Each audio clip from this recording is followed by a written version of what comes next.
Hello, friends, and welcome to Sleep Tight Stories.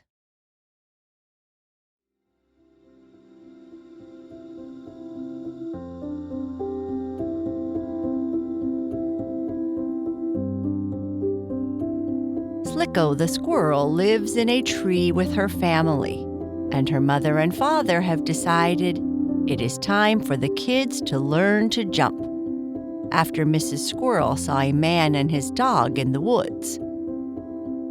The squirrel children are not feeling very brave about jumping, but finally Slicko decides she will give it a try, and off she goes.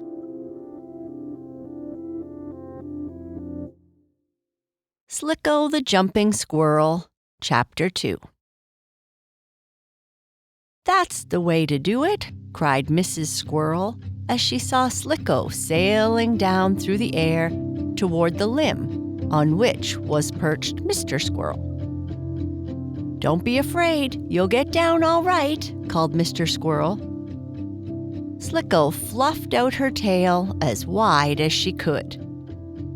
She felt that it was her tail which would save her from landing too hard and hurting her paws. Nearer and nearer she came to the limb on where her papa was. "Here you are," cried Mr. Squirrel a moment later, and with a little shaking up, Slicko found herself safely beside her dear papa. "Wasn't that nice?" asked Mr. Squirrel, moving over close beside his little girl.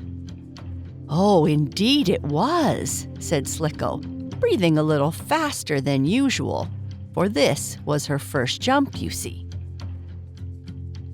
"Now, Chatter, Fluffy, and Nutto, it's your turns," said Mrs. Squirrel. "See, Slicko made a good jump, and you can each do the same. Come on." "Yes, do," said Mr. Squirrel. "You really must learn to jump, and then I'll tell you why." "Oh, is it a secret?" asked Chatter, the other little girl squirrel. She was the sister of Slicko. "Yes, it's a secret," answered Mrs. Squirrel. Now, I am not quite sure about it, but I suppose girl squirrels want to hear a secret just as much as real girls do. And perhaps that is why Chatter made up her mind to jump as Slicko had done. Mind, I am not saying for sure, for I don't know, but maybe it was. Anyhow, Chatter moved over close to the edge of the tree limb. She looked down to where her papa and Slicko sat on their hind legs watching her. "Here I come! Catch me!" spoke Chatter. "All right, don't be afraid," answered her papa. "You won't fall." Chatter gave a jump, and down she went. Almost before she knew it, she had landed on a smooth place on the limb, close beside her sister and papa. "There, I did it!" cried Chatter in delight. "Of course you did," said Slicko. "Wasn't that fun?" "It certainly was," agreed Chatter. "Come now, the girls have jumped and you boys mustn't let them get ahead of you," called Mr. Squirrel to Nutto and Fluffy. "Come on, jump down here." Well, of course the boys squirrels weren't going to let the girl squirrels beat them, so first Nutto jumped and then Fluffy. "There, now you have all learned to jump," said Mrs. Squirrel. "Of course, this is only the beginning. You must practice every day, just as you did when you were learning to climb trees, by sticking your sharp toenails in the soft bark. Every day, you do a little jumping." "But why, Mama?" asked Slicko. "Is that the secret?"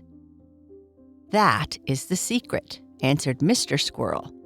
"You must learn to jump because your mama saw a man with a dog in our woods this morning, and we must be ready to run away and hide if he should find our nest. And since you cannot always run or walk and climb trees, you must know how to jump so you can jump out of danger. That is why we gave you jumping lessons today. Now, when you are rested, you must jump some more. And you must learn to jump up as well as jump down, though jumping down is easier. The squirrel children asked many questions about the man with his dog, and Papa and Mama Squirrel told the little ones all they knew, warning them always to hide when they saw a man. "Well, I'm going to learn to jump farther and higher," said Slicko. "No man is going to catch me if I can help it." So Slicko began practicing jumping, going from one tree branch to another, up and down and sideways. Papa and Mama Squirrel watched on all sides while their children were jumping to make sure the man did not come. Whether it was because Slicko was larger and stronger than her brothers and sister, or because she practiced harder, I do not know. But it is certain that, in a few days, Slicko was the best jumping squirrel in that part of the woods. She could jump farther than Chatter could, and even though Nutto and Fluffy were boy squirrels, Slicko could beat them. "Yes, Slicko is certainly a fine jumper," said Mrs. Squirrel to her husband one day. "She can jump almost as far as we can." "Well, I hope she is careful," spoke Mr. Squirrel. "I was over near the swamp today, looking to see if I could find any sweet flag root for supper, and I heard a noise. That man is still in the woods." "Maybe it was thunder you heard," said Mrs. Squirrel. "No, I'm sure it was the sound of a man," went on her husband.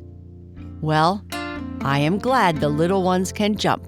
It will help them to keep out of his way." "Indeed it will," said Mrs. Squirrel. For a week or so after this, the little squirrels practiced jumping every day. As soon as they had had their breakfast of nuts or oats or wheat, which their papa and mama brought in from the farmers' fields, the little squirrels would begin jumping. Sometimes they would run up and down the tree trunks, and again they would pretend to hide under the leaves, for their parents had told them that was a good way to keep out of sight when there was any danger in the forest.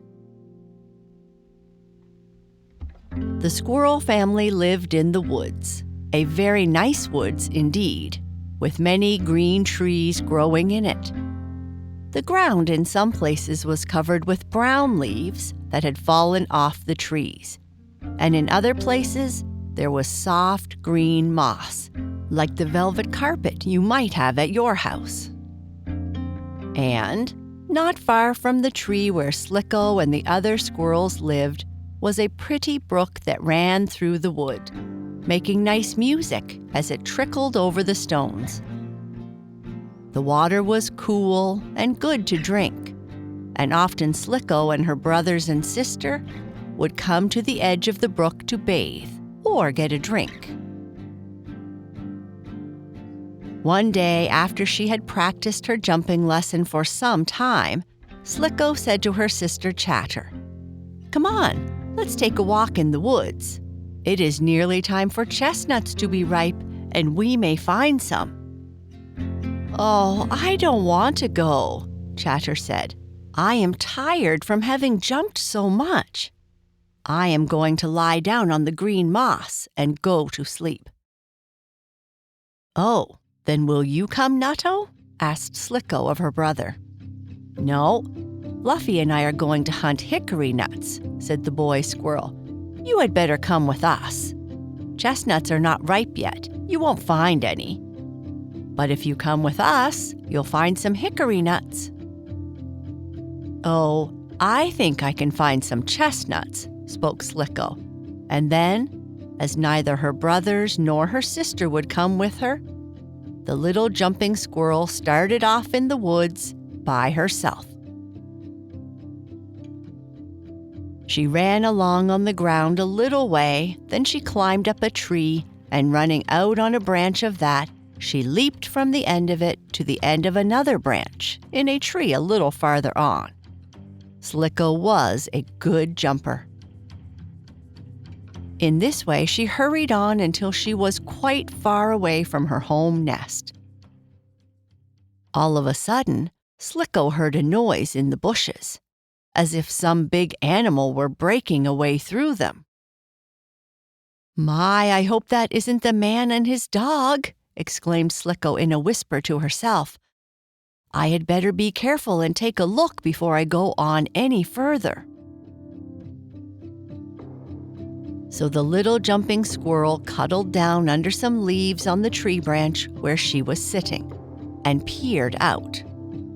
At first, she could see nothing except the bushes below her waving as something pushed through them. Whatever it was, it seemed to be coming nearer and nearer her tree.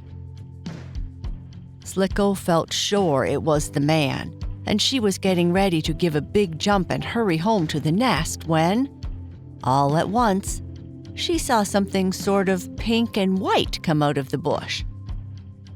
As soon as Slicko saw this, she knew it was not a man, for it walked on 4 feet, where men walk on 2 feet.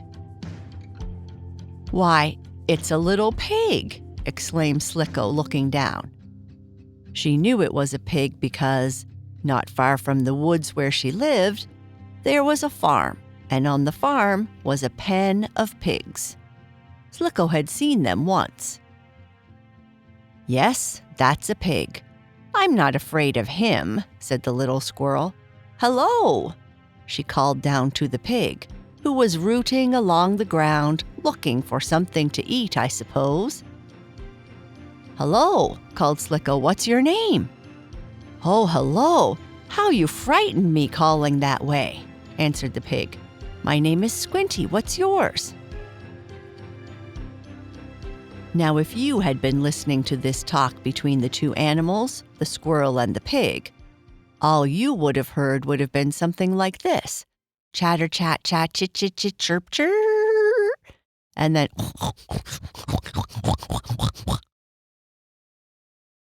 one was the squirrel talking, and the other was the pig answering.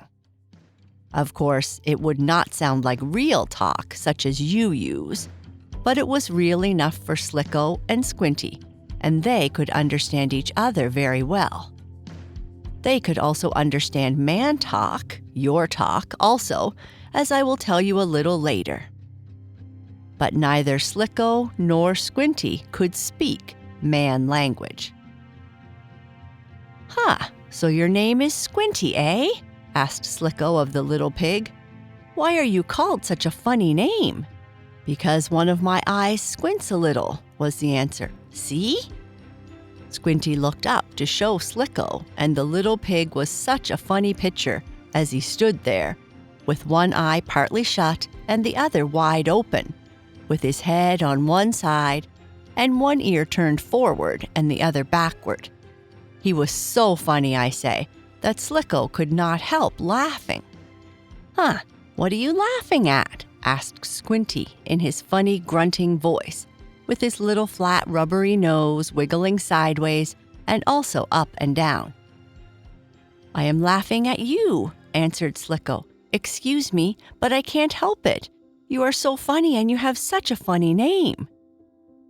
"Oh, I don't mind being laughed at," said Squinty, with a sort of pig laugh. "I am okay if you want to laugh, for it is better to laugh than cry. And I don't mind my funny name," he said. I think that was very nice of Squinty to say, don't you? "I am glad I met you," said the little girl squirrel. "At first I thought you were a man in the bushes." "And I thought you were someone chasing me when you called that way," said Squinty. "But you haven't told me your name yet." "I am Slicko the jumping squirrel," was the answer. "And I am searching these woods for some chestnuts." "What are you doing here?" "I am here because I have run away," said Squinty. "I am looking for something to eat. Are hickory nuts good?" "Very good," Slicko answered. "I'll see if I can find some for each of us." The little squirrel found some hickory nuts, but they were so hard that Squinty, the funny pig, could not eat them. "I guess you'd like some acorns. They are softer," Slicko said. "Indeed I would, thank you," spoke Squinty.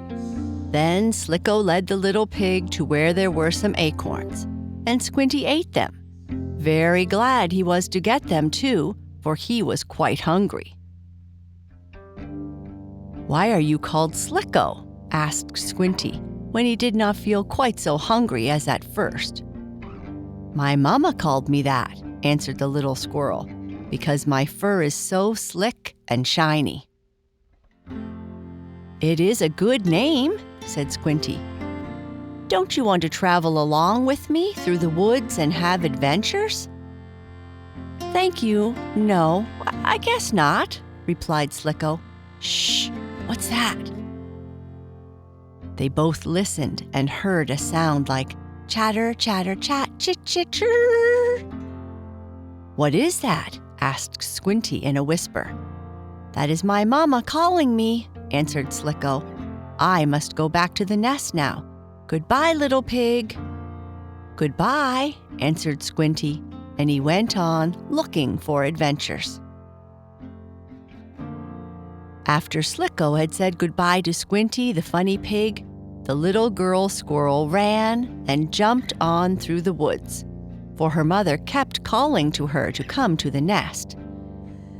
"My, I hope nothing has happened," said Slicko as she hurried on.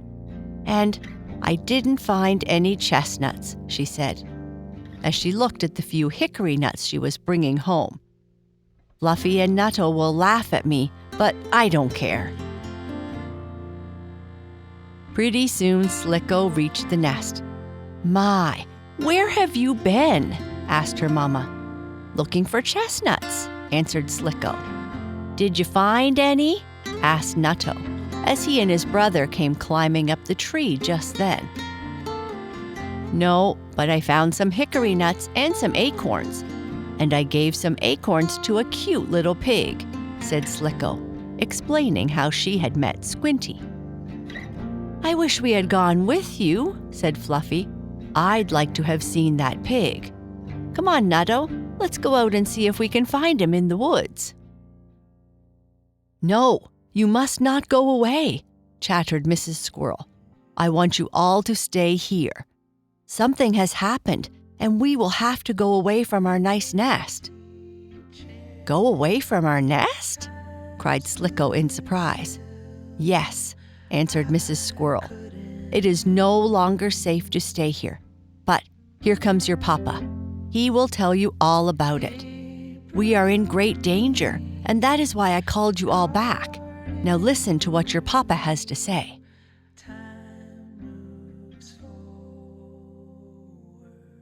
And that's the end of this part. Good night. Sleep tight.